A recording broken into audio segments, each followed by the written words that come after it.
অন্যের ব্যক্তিগত বিষয় নিয়ে কথা বলে তা নিশ্চয়ই নিজেকে মূর্খ হিসেবে পরিচয় দেওয়া বলে আমি বুঝি। আশা করি আমি কি বলতে চাচ্ছি আপনারা বুঝেছেন। বলেই সাফওয়ান রাফিয়াকে নিয়ে নিজেদের ঘরে ফিরে আসে। রুমের দরজা আটকে দিয়ে রাফিয়ার সামনে এসে দাঁড়ায়। রাফিয়ার চোখের পানি মুছে দিয়ে কপালে অধর ছোঁয়া দেয়। জড়িয়ে ধরে রাখে রাফিয়াকে নিজের প্রশস্ত বক্ষে। রাফিয়া সাফওয়ানের শার্ট ভিজায় চোখের পানি দিয়ে। সাফওয়ান সান্ত্বনা সুরে রাফিয়াকে বুকে বকে ওঠে।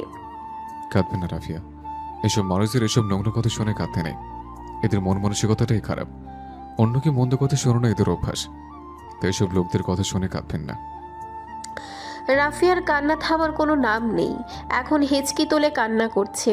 সাফওয়ান এবার হাসি দিয়ে মৃদু কণ্ঠে রাফিয়ার কানের কাছে গিয়ে বলে, রাফিয়া, আপনি এমনভাবে কাঁদছেন মনে হচ্ছে আমি যেন সত্যি 4 বিয়ে করে ফেলেছি, আর আপনার 3টে সতীন বিয়ে খুশিতে কান্না করছেন আমাকে জড়িয়ে ধরে। এখন আমি চিন্তা করছি আপনার এই কান্না আল্লাহ আবার কবুল করে সত্যি না জানি আপনার 3টে সতীন হয়ে যায়। সাফওয়ানের কথা শুনে রাফিয়া সাফওয়ানের বুক থেকে মাথা তুলে তাক। সাফওয়ানের ঠোঁটে হাসির রেখা দেখা যাচ্ছে। রাফিয়ার চোখে আবারও ভিজে উঠছে। সাফওয়ান রাফিয়াকে কিছু বলতে নিবে রাফিয়া না শুনেই ব্যালকনিতে চলে যায়। রাফিয়া যাওয়ার পানি তাকিয়ে সাফওয়ান হেসে দিয়ে বলে, আলহামদুলিল্লাহ, আমার বউ রেগে গেছে। বিয়ে বাড়ির চারিদিকে রমরমা অবস্থা। খুশির আমেজ যেন প্রতিটা কোনায় কোনায়। ছাদের উপরে মেয়ে মহলের সকলে। শুধু রাফিয়া রুমে বসে আছে। সাফওয়ান রাফিয়ার অভিমান ভাঙানোর জন্য আটঘাট বেঁধে নেমে পড়েছে। আজ রাফিয়ার অভিমান সে ভাঙবেই ভাঙবে। কিন্তু সমস্যা একটাই, রাফিয়ার রাগ অভিমান ভাঙাতে গেলে সে উল্টো আরও রাফিয়াকে রাগিয়ে দেয়। এজন্য নিজেই নিজেকে শখানেক বকাঝকাও করে দিয়েছে। রাফিয়া বেলকনির ফ্লোরে বসে আছে। সাফওয়ান গিয়ে রাফিয়ার পাশে বসে পড়ে। রাফিয়া সাফওয়ানের দিকে তাকিয়ে উঠতে নিবে, তার আগেই সাফওয়ান রাফিয়ার হাত টান দিয়ে রাফিয়াকে নিজের কোলে বসিয়ে নেয়।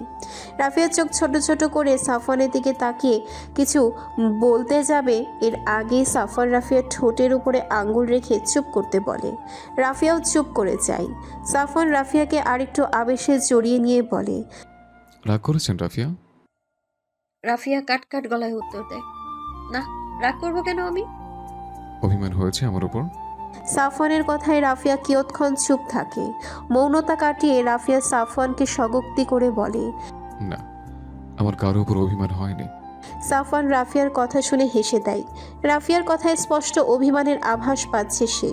রাফিয়ার চুলে মুখ গুজে দেয়। চুলের মধ্যে থাকা নেশালো ঘ্রাণটা নাসাযন্ত্র দিয়ে নিতে থাকে। চুলের মাঝে মুখ গুজে রেখেই রাফিয়াকে বলে, জানেন, মানুষ অভিমান করে কার উপর? কার উপর? যাকে মানুষ বেশি ভালোবাসে তার উপরই মানুষের অভিমান জমে বেশি। সাফওয়ান থামে। রাফিয়া চুপ করে থাকে বিনিময়ে। দুইজনের মাঝে নীরবতা চলছে। কারো ওষ্ঠধায় পর্যন্ত নড়ছে না। নীরবতাকে বিদায় সাফওয়ান রাফিয়াকে আবার বলে ওঠে, আপনি কি আমাকে ভালোবাসেন রাফিয়া? রাফিয়া চুপ করে থাকে। সাফওয়ান উত্তরের আশায় রাফিয়ার দিকে তাকিয়ে আছে, কিন্তু রাফিয়া তো কোনো কথাই বলছে না। হ্যাঁ অথবা না কিছুই রাফিয়ার মুখোচ্চারিত হচ্ছে না।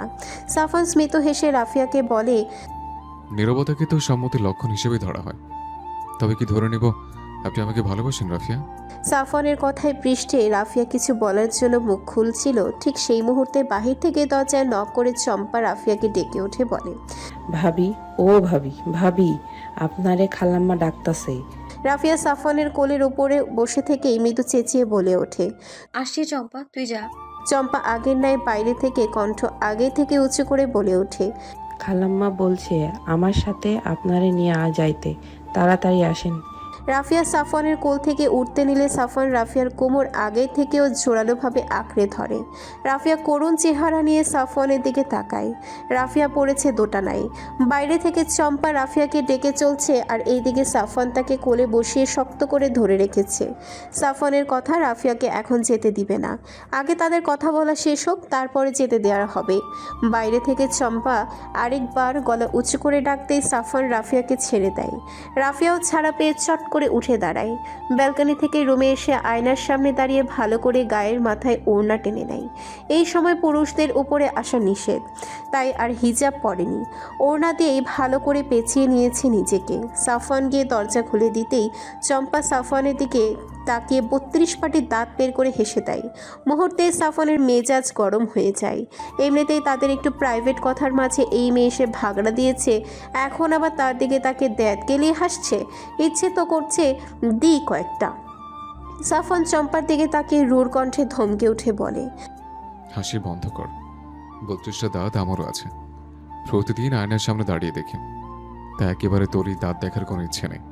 তুই এটা বল, তোর সাথে আমার কিসের শত্রুতা? তুই সবসময় প্রয়োজনীয় সময় এসে ডাক কেন দিস? ইচ্ছে তো করছে তোকে একটা চটকানো লাগিয়ে দিই। সাফনের হুমকি ধামকি কথা শুনে চম্পার মুখের হাসি উবে গেল। সাফন চম্পাকে আর কিছু বলার জন্য উদ্যত হয়েছে। রাফিয়া এসে বাধা দেয়। চম্পার দিকে তাকিয়ে দেখে চম্পা রাফিয়ার দিকে অসহায় চাহনি দিয়ে তাকিয়ে আছে। রাফিয়া চম্পাকে চোখের ইশারায় আশ্বস্ত করে যেতে বলে। চম্পাও বিনা বাক্যে স্থান ত্যাগ করে। রাফিয়া সাফনের দিকে তাকিয়ে বলে, আপনার সাথে আমার কথা আছে। সাফন রাফিয়ার কথার প্রতি উত্তরে হেসে দিয়ে বলে, জি বলুন। না, এখন না, মায়ের কথা শুনে আসি, তারপরে বলছি। আচ্ছা। সাফওয়ানের সাথে কথা বলাই রাফিয়া চলে যায় সাবিনার কাছে সাবিনার কথা শুনতে। সাফওয়ানও বের হয়ে যায় বাইরের দিকে ডেকোরেশনের কাজগুলো দেখতে। সবাই সেখানে আছে। সে পুরুষ মানুষ, একা ঘরের ভেতরে বসে থাকার কোনো মানেই হয় না, তাই নিচে চলে যায়। সাবিনার সাথে কথা বলে রাফিয়া মাত্র এসে ঘরে ঢুকেছে। রাফিয়ার পরপর সাফওয়ানও এসে ঘরে প্রবেশ করে। ডেকোরেশনের ওখানে আগুনের পাশে দাঁড়ানোর ফলে গায়ের টি শার্ট ঘামে ভিজে চুপচুপে হয়ে আছে।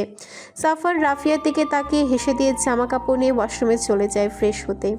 রাফিয়া ব্যালকনিতে চলে যায়। ঘড়ির কাঁটাতে এখন রাত 11:15। বিয়ে বাড়ি বিধায় এখনও শোরগোল আছে, সবার চেঁচামেচি এখনও শোনা যাচ্ছে। সাফওয়ান এসে পেছন থেকে রাফিয়াকে জড়িয়ে ধরে বলে, বলুন অর্ধাঙ্গিনী, আপনার অর্ধপূর্ণ কথা আমার অর্ধাঙ্গের কাছে পেশ করে কথার পূর্ণতা দিন। রাফিয়া সাফওয়ানের কথার পরিপ্রেক্ষিতে হাসি উপহার দিয়ে বলে, আপনি সেই সময় চম্পার উপর রেগে কেন গিয়েছিলেন? ও সবসময় আমাদের প্রাইভেসির মাঝে এসে বাগড়া দেয়। আমার তো মনে হয় ও নজর রাখে আপনি কখন রুমে ঢোকেন।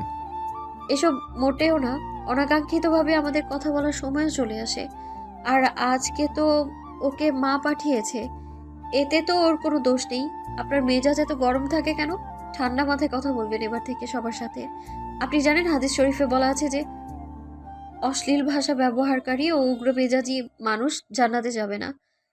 আবু দাউদ 4168। আল্লাহুম্মা গফিরলি।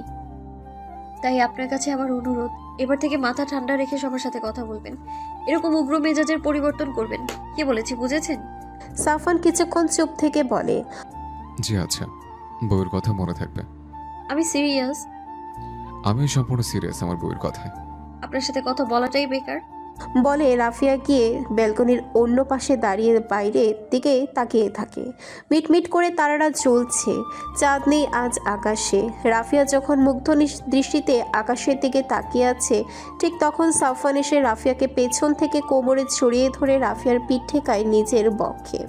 রাফিয়ার মৃদু কেঁপে উঠতেই সাফওয়ান অত্যন্ত মৃদুস্বরে মোহনীয় কণ্ঠে রাফিয়ার কানের কাছে মুখ এনে বলে ওঠে। সাফওয়ানের কথায় রাফিয়ার মন কুঠিরের ঘরে কম্পন শুরু হয়। সাফওয়ানের জন্য তৈরি সুপ্ত অনুভূতি কম্পিত হতে থাকে। উত্তাল ঢেউয়ের মতো রাফিয়ার অনুভূতি ভাসছে। সাফওয়ান মুখোচ্চরিত প্রতিটা কথা তার কানে যেন প্রতিধ্বনি হচ্ছে। মনে হচ্ছে এগুলো যেন সাফওয়ানের মন কুঠিরে রাফিয়ার জন্য সাজানো অনুভূতিগুলোর এক টুকরো ভালোবাসা প্রকাশ। এই মেয়ে, বিয়ের মতো একটা অনুষ্ঠানেও তুমি এসব আলখাল্লা পরে এসেছো কেন? বিয়ের মতো একটা দিনে কি এসব বোরকা না পরলে হয় না? রাফিয়ার পাশ থেকেই কথাটা বলে উঠে সুবর্ণার শাশুড়ি। রাফিয়া মহিলাটির দিকে চোখ ছোট ছোট করে নজর দেয়। গোলাপি রঙের একটা শাড়ি পরা মহিলাটি, মাথার চুলগুলো স্টাইল করে পেঁচিয়ে লাগানো। বয়স মোটামুটি হলেও রাফিয়ার মনে হচ্ছে মহিলাটি হাইফাই সাজ দিয়ে নিজের বয়স আড়াল করার চেষ্টা করছে। মহিলাটির দিক থেকে চোখ সরিয়ে রাফিয়া নিজের দিকে নজর দেয়। সে নিজেকে পরখ করে দেখে সে খারাপ কি পরেছে। কালো বোরখা, বড় একটা হিজাব দিয়ে সম্পূর্ণ বাহু সহ মাথা ঢাকা, আর সর্বশেষে নিকাব দিয়ে মুখ ঢেকেছে। এই তো বেশ। এখানে রাফিয়া খারাপের কিছু খুঁজে না পেয়ে মহিলাটার উদ্দেশ্যে বলে ওঠে, কেন আন্টি, বোরকার মাঝে খারাপ কি আছে? আর আমি তো খারাপ কিছু পড়িনি। মহিলাটা চোখ মুখ কুঁচকে নেয় রাফিয়ার কথায়। তার মুখভঙ্গি দেখেই বোঝা যাচ্ছে রাফিয়ার কথা তার পছন্দ হয়নি, তাই বিরক্ত নিয়ে বলে ওঠে, আজকে বিয়ের মতো এমন একটা দিনেও কি বোরকা পরাটা বাধ্যতামূলক ছিল নাকি? রাফিয়া মৃদু হেসে বলে, আমার জন্য ছিল আন্টি। কোথায় বলা আছে যে বিয়েতে বোরকা পরা যাবে না? পর্দা সর্বত্রই করতে হয় আন্টি। বিয়ে বাড়িতে বিশেষ করে অধিক বেশি পর্দা করতে হয়। বিয়ে বাড়িতে চারদিকে বেগানা পুরুষ আর আনাগোনা থাকে, চাইলে চারদিকে নজর বুলিয়ে দেখতে পারেন আন্টি। তুমি বড্ড বেশি কথা বলো নি। নিজের দিকে তাকিয়ে দেখেছো এসব আল্লাহ খাল্লা পড়ায় তোমার কেমন লাগছে? সমস্যা নেই আন্টি, খারাপ দেখতে লাগলেও আমার কোনো অসুবিধা নেই। আমি সুন্দর দেখানোর জন্য পর্দা করি না আন্টি। পর্দা আমি ফ্যাশন হিসেবে নিই না আন্টি। পর্দা করি আমি আমার আল্লাহকে খুশি করার জন্য, আমার স্বামীর হক ঠিক রাখার জন্য। আমার রাসূল সাল্লাল্লাহু আলাইহি ওয়াসাল্লামের বর্ণিত সকল হাদিস বাণীর সম্মানার্থে কথাগুলোকে মন থেকে মান্য করেই আমি পর্দা করি আন্টি। আমার বাবা, স্বামী, ভবিষ্যৎ সন্তানকে আমি দাউইস নামে পরিচিত করতে চাই না। একটা মেয়ে বেপর্দায় চলাফেরা করলে সেই মেয়ের বাবা, বড় ভাই, স্বামী, বড় ছেলে দাউইস নামে পরিচিত হবে এবং মেয়েটাকে পর্দার মাঝে না রাখার শাস্তি দেওয়া হবে তাদের, যা আমি একদমই চাই না। তাই আমি এই বোরকা আর আপনার ভাষায় আল্লাহ খাল্লা পরে বেরিয়েছি, কারণ আমি বেগানা পুরুষদের সামনে আমার চেহারা, শরীরের গঠন প্রদর্শন করতে চাই না আন্টি। এমি, তুমি আমাকে এত কথা কেন শোনালে? তোমাকে আমি মাত্র 1-2টা কথা জিজ্ঞেস করেছি, অথচ তুমি আমাকে কতগুলো কথা শুনিয়ে দিয়েছো। বড়দের সাথে এভাবে কথা বলতে শিখেছো নাকি তুমি? আন্টি, এইখানে তো আমি আপনাকে খারাপ কিছুই বলিনি, শুধুমাত্র আমার বোরকা পরার কারণটা বললাম। চুপ করো বেয়াদব মেয়ে, আবার মুখে মুখে কথা বলে। রাফিয়া সুবর্ণার শাশুড়ির দিকে কিছুক্ষণ চেয়ে থেকে মাথা নিচু করে সেখান থেকে চলে যায় বাসার ভিতরের দিকে। সে বাইরে যেতে চায়নি, কিন্তু তার মামি পাঠিয়েছে, বলেছে মহিলাদের সকলের খাওয়ার জায়গা কোনো অসুবিধা হচ্ছে কিনা এক নজর দেখে আসতে। মহিলাদেরকে মহিলারা সার্ভ করে দিচ্ছে। রাফিয়া তার মামির কথা রাখতেই রুম থেকে বের হয়ে বোরকা, হিজাব, নিকাব পরে। খাওয়ার জায়গায় এসে দেখলো সবই ঠিকঠাক হচ্ছে, তাই রাফিয়া একপাশে দাঁড়িয়ে থাকে। ঠিক সেই মুহূর্তেই সুবর্ণার শাশুড়ি এসে রাফিয়াকে কথাগুলো বলে। রাফিয়ার সাথে মহিলাটার সাথে একবারই দেখা হয়েছে বাসার ভিতরে। রাফিয়া নিচের রুমে এসে নিকাব খুলে জানালার পাশে গিয়ে দাঁড়ায়। মহিলাটির কথা শুনে রাফিয়ার খারাপ লাগছে খানিকটা। চাইলে সেও আজ মহিলাটাকে হাজার কয়েক কথা শুনিয়ে দিয়ে আসতে পারত, কিন্তু রাফিয়া তর্কে জড়ায়নি। কারণ হাদিসে বলা আছে যে আবু উমামা রাদিয়াল্লাহু তাআলা আনহু থেকে বর্ণিত, তিনি বলেন রাসূলুল্লাহ সাল্লাল্লাহু আলাইহি ওয়াসাল্লাম বলেছেন, যে ব্যক্তি ন্যায়ের উপরে থাকা সত্ত্বেও ঝগড়া ছেড়ে দেবে, আমি তার জন্য জান্নাতের কিনারায় একটি ঘরের জিম্মাদার। যে ব্যক্তি কৌতুকের ছলেও মিথ্যা বলে না, আমি তার জন্য জান্নাতের মাঝখানে একটি ঘরের জিম্মাদার। আর যে ব্যক্তি তার চরিত্রকে সৌন্দর্যমণ্ডিত করেছে, আমি তার জন্য জান্নাতের সর্বোচ্চ স্থানে অবস্থিত একটি ঘরের জিম্মাদার। রেফারেন্স সুনানে আবু দাউদ 4800। তাহলে কি দরকার আছে শুধু শুধু তর্কে জড়িয়ে জান্নাত হারানোর? ওনার হিসাব উনি দেবেন, আর রাফিয়ার হিসাব রাফিয়া দেবে। পরকালে কেউ কারো দিকে তাকিয়েও দেখার সময় পাবে না। তবু একটা মেয়ে হয়ে আরেকটা মেয়ের পর্দা করা নিয়ে এভাবে কথা বলাতে খারাপ লাগছে রাফিয়ার। রাফিয়া তপ্ত শ্বাস ছেড়ে আকাশের দিকে তাকায়। সূর্যের জন্য ঠিক মতন তাকানোটা দায়ী হয়ে পড়েছে। তবুও রাফিয়া চোখ পিটপিট করে তাকায়। চারিদিকে আলোক রশ্মি ছড়িয়ে আলোকিত করে রেখেছে ভুবন। রাফিয়া আকাশ পানে তাকিয়ে বলে ওঠে, আল্লাহ, তোমাকে খুশি করতে গিয়ে যদি সবাই আমাকে খারাপ বলে, তাতেও আমার আফসোস নেই আল্লাহ। হাসবুনাল্লাহু ওয়া নি'মাল ওয়াকিল। আমার জন্য আমার আল্লাহই যথেষ্ট। আমি জানি আল্লাহ, তুমি সব সময় তোমার প্রতিটা বান্দার সাথে থাকো। আমাকে ধৈর্য দিও আল্লাহ। এসব মানুষদের তিক্ততা সম্পন্ন কথাগুলো যেন আমি সহ্য করতে পারি। কথাগুলো বলেই রাফিয়া তার চোখের কোণে আসা পানিগুলো মুছে নেয়, আবার আকাশের দিকে তাকায়। শত কথা নীরবে ব্যক্ত করে আল্লাহর কাছে। বাইরে পুরুষ মহলের সকলের খাওয়া দাওয়ার পর্ব শেষ, তবে এখনও পাত্রপক্ষের কেউ যায়নি। সুবর্ণাকে সাজানো কমপ্লিট হয়নি, তাই এখনও সকলে উপস্থিত আছে। সাফওয়ান মাত্র অবসর হয়েছে। পুরুষদের প্যান্ডেল থেকে বের হয়ে চারিদিকে একবার চোখ বুলিয়ে রাফিয়াকে খুঁজে নেয়। এখানে রাফিয়াকে খুঁজতে গিয়েও তার মেজাজ বিগড়ে যাওয়ার উপক্রম। পাত্রপক্ষের বাড়ি থেকে আসা ঘুটি কিছু মহিলা বোরকা পরে এসেছে, বাকি সবাই বোরকা ছাড়া, শাড়ি পরেছে, তাও কোমর দেখিয়ে। সাফওয়ান বিরক্ত হয়ে বাসার ভেতরে চলে যায়। যাওয়ার আগে চম্পার সাথে দেখা হতেই চম্পাকে ডেকে বলে, শোনো চম্পা। চম্পা সাফওয়ানের দিকে তাকিয়ে নিচু স্বরে বলে, জি ভাইজান বলেন। তোকে না আমি বলেছি ভাইজান বলবি না? শুধু ভাইয়া বলে রাখবে। আর কতদিন তোকে না করতে হবে? এবার থেকে যেন আর ভুল না হয়। আচ্ছা ভাইজান, থুক্কু ভাইয়া, এবার থেকে ভাইয়া বলেই ডাকবো। চম্পার কথায় সাফওয়ান হেসে দিয়ে বলে, এখন একদম আমার বোন মনে হচ্ছে তোকে। তোর ভাবি কই? ভাবি তো রুমে। খেয়েছিস তুই? জি ভাইয়া, খেয়েছি, রান্না অনেক ভালো হয়েছে। সাফওয়ান হেসে দেয় চম্পার কথাই শুনে।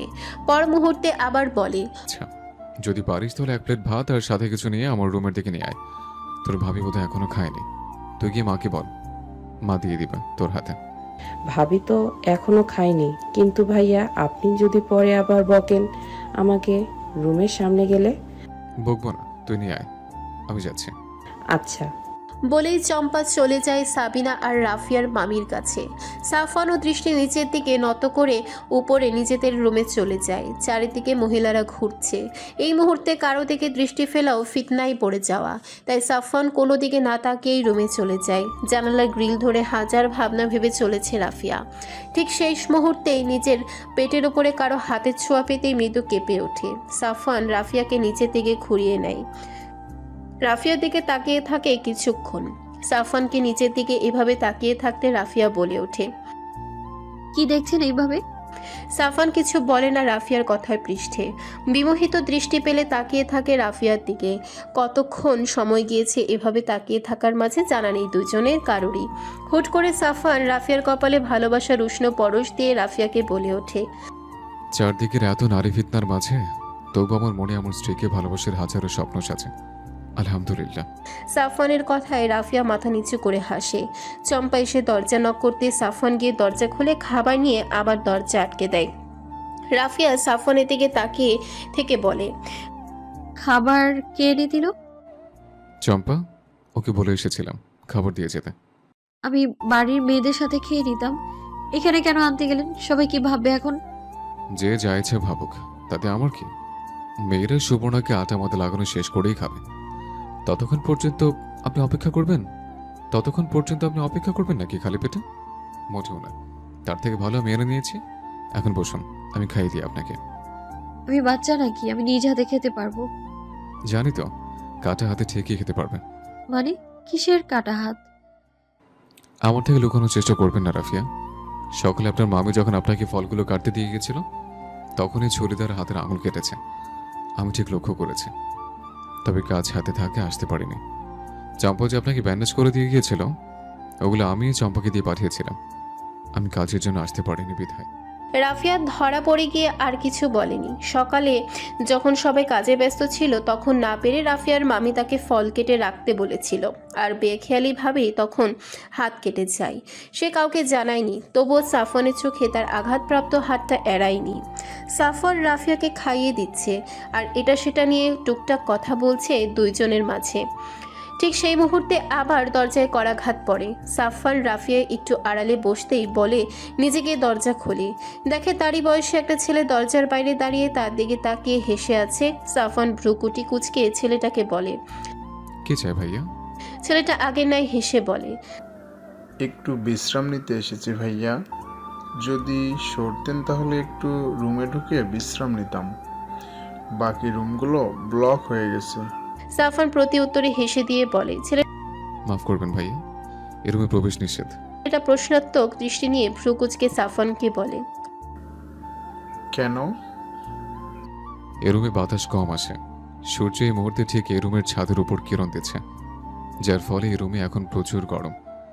বিশ্রাম নেওয়ার উদ্দেশ্য নিয়ে আসলেও ক্লান্ত হয়ে বের হতে হবে আপনাকে, তো এই রুমে না প্রবেশ করাই বেটার। সমস্যা নেই ভাইয়া, আমি থাকতে পারবো। সাফওয়ানের এবার বেশ রাগ হলো ছেলেটার উপর, তবুও নিজেকে নিজের রাগকে নিয়ন্ত্রণ করে বলে ওঠে, ভাইয়া, ছাদে চিলেকোঠার ঘরে পর্যাপ্ত পরিমাণে জায়গা আছে, আর সেখানে সূর্যের তাপও কম। আপনি সেখানে যেতে পারেন। আশ্চর্যজনক কথা বলেন আপনি। আমি যখন বলেছি আমার সমস্যা নেই, তাহলে আপনি আমাকে ঢুকতে দিচ্ছেন কেন এই রুমে? সাফওয়ান মৃদু হাসির রেখা টেনে বলে, এখানে আমার শেয়াজাদি আছে ভাইয়া, আমি ওনার বর্দার খেয়ানত করতে চাই না। আপনি আমাকে মাফ করবেন। সাফনের কথাটা শুনে লোকটা অবাক হয়ে গেল। বউয়ের পর্দার খেয়ানত হবে বলে এতক্ষণ তাকে খুঁড়িয়ে পেঁচিয়ে এটা সেটা বলে এখান থেকে যেতে বলেছে, তবুও রুমে ঢুকতে দিবে না। স্ত্রীকে পর্দার আড়ালে রাখার যথাযথ দায়িত্ব পালন করে যাচ্ছে লোকটা। আর কিছু না, সাফনের কাঁধে একটা হাত রেখে একটু হাসি দিয়ে স্থান ত্যাগ করে। সাফন দরজা আটকে দিয়ে পেছনে ফিরে দেখে রাফিয়া ছলো নয়নে ওর দিকে তাকিয়ে আছে। সাফন হেসে দিয়ে আরেকবার রাফিয়ার ললাটে অধর ছোঁয়া দিয়ে বলে, বলেছিলাম না আপনাকে পর্দার মাধ্যমে হেফাজতে রাখার দায়িত্ব আমার। কথা যখন দিয়েছি খেলাফ কি করে করি কথার। বলে রাফিয়াকে জড়িয়ে ধরে সাফওয়ান। রাফিয়া ও সাফওয়ানের বুকে মাথা এলিয়ে দেয়। বিয়ে ছেলে করেছে, তাহলে মেয়েকে কোলে করে ছেলের বোনের স্বামী কেন নেবে? এসব কি? কথাটা বলে রাফিয়া রুমের মাঝে উপস্থিত সকল মহিলার মুখের দিকে তাকায়। রুমের মাঝে উপস্থিত সবার দৃষ্টি ও রাফিয়ার মধ্যে নিবদ্ধ। এমনভাবে সকলে তাকিয়ে আছে যেন রাফিয়া মাত্র কাউকে মেরে এখানে এসে উপস্থিত হয়েছে। সে খুনি আর সকলে গোয়েন্দা, এমন চিন্তা ভাবনায় রাফিয়ার মাথায় চলছে। সুবর্ণাকে সাজানো শেষ হয়েছে, খাওয়া দাওয়াও শেষ সকলের। তাই এখন ছেলের বাড়ি থেকে আসা লোকজনের মাঝে ছেলের চাচাতো ভাইয়ের বউ বলছে সুবর্ণাকে কোলে তুলে গাড়িতে নিয়ে যাওয়ার জন্য ছেলের বোনের স্বামীকে ডাকতে। উনি সুবর্ণাকে কোলে করে নিবে। তাই রাফিয়া ছেলের চাচাতো ভাইয়ের বউয়ের কথার পরিপ্রেক্ষিতে কথাটা বলে। ছেলের ভাবে আবারও বলে ওঠে, সমস্যা কি? সুবর্ণা তো দেবর নেই, নয়তো দেবরই কোলে করে নিত। কিন্তু সুবর্ণা ননদ জামাই তো আছে, উনি কোলে করে নেবে। এমন করে আরো আগ থেকে আমাদের এখানে হয়ে আসছে। তাহলে সুবর্ণার সময় নিয়ম বদলাবে কেন? আমার বিয়ের সময়ও তো আমাকে আমার দেবর আমাকে কোলে করে গাড়িতে নিয়ে তুলেছে। রাফিয়া ছেলের ভাবির কথা শুনে হতাশ হয়। মানুষ এসব কি সব নিয়ম শুরু করেছে, নাউজুবিল্লাহ। আর মামা সুবর্ণাকে এরকম একটা ফ্যামিলিতে কি করে বিয়ে দিতে রাজি হয়েছে? রাফিয়া ছেলের ভাবির উদ্দেশ্যে শুধালো, দেবরের কোলে করে আপনি গাড়িতে উঠেছেন, এটার জন্য কি আপনি খুব গর্ববোধ করছেন? নাউজুবিল্লাহ। আপনি জানেন একজন দেবর ভাবি সম্পর্কে ইসলামে কি বলেছে? দেবর ও ভাবির মধ্যে সীসা ঢালা প্রাচীরের মতো পর্দা হওয়া উচিত। দুনিয়াতে যে মানুষের সামনে সবচেয়ে বেশি পর্দা করতে হয় তিনি হলেন দেবর। সমাজ বলে দেবর ভাইয়ের মতো, ইসলাম বলে দেবর হলো মৃত্যু সমতুল্য। সহিহ বুখারী 5232। আফসোস আপনারা দুনিয়ায় সুখ আনন্দ নিয়ে পড়ে আছেন, আর যেখানে নিজের দুলাভাইকে দেখা দেওয়া জায়েজ নেই সেখানে স্বামীর বোনের জামাইয়ের কোলে করে গাড়িতে উঠবে। এসব কিসের নিয়ম? এসব নিয়ম কে চালু করেছে? যেসব নিয়মের কোনো ভিত্তি নেই, ইসলাম সমর্থন করে না, সেসব নিয়ম নিয়ে আপনাদের কিসের এত মাতামাতি? একটু বলবেন আমায়? আমার কথায় আপনারা কেউ কষ্ট পেলে মাফ করবেন আমায়। আজ আপনাদের কারণেই আমি এসব বলতে বাধ্য হয়েছি, নয়তো এসব আমি বলতাম না। আপনাদের কাছে একটা অনুরোধ, নিজেদের নিয়মের দোহাই দিয়ে অন্তত আমার বোনটাকে নিজেদের সাথে গুনায় সামিল করবেন না। ও ছোটবেলা থেকেই পর্দা করে আসছে, আপনাদের মাঝে গিয়ে যাতে অন্তত তাকে পর্দাবিহীন যাতে থাকতে না হয়। আর একটা কথা, আপনাদের বাড়িতে কিন্তু সুবর্ণা এখন বোরখা পরেই যাবে। আশা করি আপনারা কোনো বাধার সৃষ্টি করবেন না এতে। রাফিয়া কথাগুলো বলে থামতেই সুবর্ণার শাশুড়ি হুড়মুড়িয়ে ঘরে প্রবেশ করে। সুবর্ণাকে বোরখা পরে নেওয়ার কথা উনি শুনেছিলেন, তাই তেতে উঠে তিক্ততা মাখা সুরে রাফিয়াকে উদ্দেশ্য করে শোধায়, এই মেয়ে, তোমার মতো কি আমি আমার ছেলের বউকে এসব বোরকা বারকি পরিয়ে নিয়ে আসবো নাকি? রাফিয়া অত্যন্ত নম্রতার স্বরে স্বগোক্তি করে বলে, আন্টি সুবর্ণা ছোট থেকেই পর্দা করে আসছে। ওকে এভাবে বোরকা ছাড়া বেগানা পুরুষদের সামনে নিয়ে গিয়ে ওর এত বছরের পর্দা করে আসা আমলগুলো আপনারা একদিনে নষ্ট করে দিবেন না। এতে কিন্তু মহান রাব্বুল আলামিনের দরবারে কিন্তু আপনাদের জবাব দিতে হবে। আচ্ছা ঠিক আছে, আপনাদের কোনো কথা বলতে হবে না, যা জিজ্ঞেস করার এবার ছেলেকে জিজ্ঞেস করা হবে। সে তার স্ত্রীকে কিভাবে রাখতে চায় তার মুখ থেকেই না হয় আমরা শুনে নিব। তবে ছেলে যা বলবে তাই শেষ সিদ্ধান্ত, এর বাইরে আপনারা কিছুই বলতে পারবেন না। বলে রাফিয়া ঘর থেকে বের হয়ে যায়। নিজের রুমে গিয়ে সাফওয়ানকে ফোন করে উপরের রুমে একবার আসতে বলে। ফোন কেটে দিয়ে রাফিয়া বেলকনিতে যায়। বেলকনি থেকেই নিচে পাত্রের বাড়ির সকলকে দেখা যাচ্ছে, সকল পুরুষকে দেখা যাচ্ছে বিধায় রাফিয়া রুমে চলে আসে। রুমে আসতেই সাফওয়ান রুমে এসে দরজাটা লক করে দিয়ে হেসে দিয়ে রাফিয়ার কাছে আসতে থাকে। দূরত্ব ঘুচিয়ে রাফিয়ার একেবারে সামনে দাঁড়িয়ে স্বগোক্তি করে বলে, আমাকে বুঝি খুব মিস করছিল আমার বউ? অন্য কেউ মিস করার কথা ছিল নাকি? আরে না না, তা হবে কেন? তা হঠাৎ আপনার স্বামীকে মিস করার কারণ? একটা দায়িত্ব পালন করতে হবে আপনাকে, পারবেন? আমার অর্ধাঙ্গিনী বলেছে আমি অন্তত চেষ্টা করে তো দেখতে পারি। ইনশাল্লাহ চেষ্টা করব। আপনি বলুন। সাফওয়ানের কথা শুনে রাফিয়া হেসে দেয়। মুহূর্তেই মুখের হাসি মিলিয়ে মাত্র সুবর্ণার রুমে ঘটে যাওয়া সবগুলো কথা সাফওয়ানকে বলে। সাফওয়ান সম্পূর্ণ কথা মনোযোগ দিয়ে নিজের কর্ণকুহরে প্রবেশ করে নেয়। রাফিয়া সবকিছু বলে থামতেই সাফওয়ান বলে ওঠে, আমি বুঝতে পারছি রাফিয়া, আমাকে কি করতে হবে। ছেলের সাথে এই ব্যাপারে কথা বলতে হবে, তাই তো? আমি যাচ্ছি। শুধু খারাপ লাগছে একটা বিষয় ভেবেছে, আমার মামা শ্বশুর এমন একটা ফ্যামিলিতে সুবর্ণার বিয়ে দিচ্ছে। যাই হোক, ভাগ্য। সুবর্ণার ভাগ্যে হয়তো এমন ফ্যামিলিতে বিয়ে হওয়াটাই লেখা ছিল। দোয়া করুন যাতে ছেলের পক্ষ থেকে সমস্ত মতামত আমাদের সাথে মিলে যায়। তাহলে আলহামদুলিল্লাহ। স্বামী ঠিক থাকলে স্ত্রী নির্দ্বিধায় পর্দা করা, ইসলামের সমস্ত কিছু মেনে চলতে পারবে, কোনো সমস্যা হবে না। দোয়া করে যাতে সুবর্ণের স্বামীর মতামতগুলো আমাদের মতামতের সাথে মিলে যায়। কথাগুলো বলেই সাফওয়ান থামে। রাফিয়া সাফওয়ান দুইজনের মুখের চিন্তার ভাঁজ। চিন্তা একটাই, সুবর্ণার হাজবেন্ডের মতামত না জানি কেমন হয় তা নিয়ে। রাফিয়া সাফওয়ানকে তাড়া দিয়ে বলে, আপনি তাড়াতাড়ি যান, গিয়ে ছেলেকে জিজ্ঞেস করুন তো ছেলের কি মতামত। ওইদিকে সকলে অপেক্ষা করছে। জি আচ্ছা, যাচ্ছি। সাফওয়ান দরজা খুলে বের হওয়ার জন্য কিছু একটা মনে করে আবার দরজাটা বন্ধ করে। রাফিয়া ভ্রুলতা কুঁচকে সাফওয়ানের দিকে তাকিয়ে আছে। ইশারায় যেন প্রশ্ন ছুড়ে দিল, কি হলো, দরজা কেন বন্ধ করলেন আবার? সাফওয়ান রাফিয়ার ইশারাকে উপেক্ষা করে দ্রুত তার সাথে রাফিয়ার সামনে এসে দাঁড়িয়ে রাফিয়াকে জড়িয়ে ধরে বলে, আল্লাহর কাছে যতই শুকরিয়া করি ততই যেন কম পড়ে যাবে বলে আমার মনে হয়। তবুও আল্লাহর কাছে হাজার শুকরিয়া যে আল্লাহ আপনার মতো একজন স্ত্রী নিয়ামত হিসেবে আমাকে দিয়েছেন। আলহামদুলিল্লাহ, আলহামদুলিল্লাহ, আলহামদুলিল্লাহ। রাফিয়া ছেড়ে সোজা হয়ে দাঁড়ায় সাফওয়ান। রাফিয়ার কপালে আর ডান বাম দুই গালে নিজের অধর যুগলের উষ্ণ পরশ দিয়ে বলে, যদিও জানি না সুবর্ণের স্বামীর মতামত কি, তবুও যদি মতামত আমাদের সাথে না মিলে তাই মাথায় ঠান্ডা রাখার জন্য এই পদ্ধতি গ্রহণ করলাম। আপনার মধ্যে শান্ত থাকার জন্য আপনার ছোঁয়া লাগিয়ে নিলাম। ইনশাল্লাহ মাথায় ঠান্ডা রাখবো। আপনার এখন বর্তমান কাজ হলো আপনার স্বামীর জন্য দোয়া করা, যাতে সে সুবর্ণের স্বামীর সামনে মাথায় ঠান্ডায় সবকিছু গুছিয়ে বলতে পারে।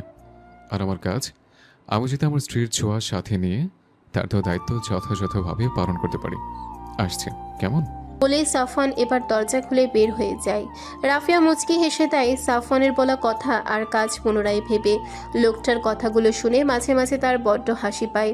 সাফওয়ানের মতো সে আল্লাহর কাছে যতই শুকরিয়া আদায় করুক না কেন, যেন কম হয়ে যাবে। স্বামী তো হওয়া দরকার সাফওয়ানের মতো, পৃথিবী গোল্লাই যাক, তবুও স্ত্রীর পর্দার যাতে কোনো অসুবিধা না হয় সেই দিকে নজর তার অত্যন্ত বেশি। পারিপার্শ্বিক হাজার জনে হাজার কথা বলবে, তবু স্ত্রীকে ইসলামের পথে চলতে বাধা না দিয়ে কারো সাহায্য করে। আলহামদুলিল্লাহ, সাফওয়ানও সেরকমই একজন স্বামী। নিজের স্ত্রীকে নিজের হালাল ছোঁয়া দেওয়ার আগে কি কোনো গায়ের মহরমের ছোঁয়া দেওয়াটা উত্তম মনে হয় আপনাদের কাছে? পেছন ফিরে সাফওয়ানের কথা শুনে অবাক হয়ে যায় সুবর্ণার স্বামী জাবের। জাবের ফোনে কথা বলছিল অন্যদিকে ফিরে। যখনই কথা বলা শেষ করে ফোনটা পকেটে ঢুকায়, ঠিক সেই মুহূর্তে সাফওয়ান এসে জাবেরকে কথাটা বলে। সাফওয়ান কথা শুনে জাবের ভড়কে যায়। সাফওয়ানের কথা হয়তো তার বোধগম্য হলো না, তাই দুই ভ্রু কুঁচকে ফেলে সাফওয়ানকে বলে ওঠে, ঠিক বুঝতে পারিনি ভাইয়া, কি বলছেন আর কি বোঝাতে চাইছেন আপনি? সাফওয়ানও কোনো রকম এর বনিতা না করে সহজভাবে বলে দিল, বিয়েটা তো আপনি করেছেন, তবে সুবর্ণাকে কেন আপনার বোনের স্বামী কোলে করে গাড়িতে তুলবে? ওর কি পা নেই? সুবর্ণা কি হেঁটে এসে গাড়িতে উঠতে পারবে না? তারপরেও বউকে কোলে করে গাড়িতে তোলাও যদি আপনাদের রেওয়াজ হয়ে থাকে, তাহলে আপনি আছেন কেন? আপনি ওকে কোলে নিয়ে গাড়িতে তুলতে পারবেন না? আপনার বোন জামাইকে কেন তুলতে হবে? সাফওয়ানের কথায় জাবের কিছুক্ষণ স্তব্ধ থাকে। বেশ খানিকক্ষণ কিছু একটা ভেবে জাবের স্বগোক্তি করে বলে, আপনি হঠাৎ এইসব কথা কেন বলছেন ভাইয়া? মানে এমন কিছু কি হয়েছে ভিতরে? সাফওয়ান কণ্ঠ আরেকটু কঠিন করে জাবেরের দিকে তাকিয়ে বলে ওঠে, কি হয়নি সেটা বলুন। আপনার চাচাতো ভাইয়ের বউ বলছে সুবর্ণাকে আপনার বোন জামাই কোলে করে গাড়িতে নিয়ে তুলবে। এসব কেমন নিয়ম বলুন তো আমায়? ননদ জামাই একটা মেয়ের জন্য গায়ের মাহারাম, আর তার ছোঁয়া নাকি মেয়েটা তার শরীরে লাগাবে? নাউজুবিল্লাহ। এসব বাজে নিয়ম কি আপনি সাপোর্ট করবেন ভাইয়া? দেখুন, আপনি যেটা বলবেন, যেটা সিদ্ধান্ত নেবেন, সেটাই সবাই বলবে এবং মানবে। এখন আপনিই ভালো জানেন আপনি আপনার স্ত্রীকে পর্দার মাঝে গায়ের মাহারামদের আড়ালে রাখবেন নাকি প্রকাশ্যে আনবেন সবার?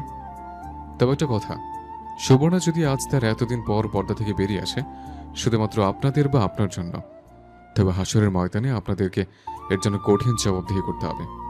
দায়ুস নামে কিন্তু আপনিও পরিচিত হয়ে যাবেন। এখন আপনি যেটা সিদ্ধান্ত নেবেন সেটাই চূড়ান্ত সিদ্ধান্ত হিসেবে ধরা হবে। সাজিয়ে রুমে সবাইকে এটাই বলা হয়েছে। সবকিছু এখন আপনার উপর ডিপেন্ড করছে।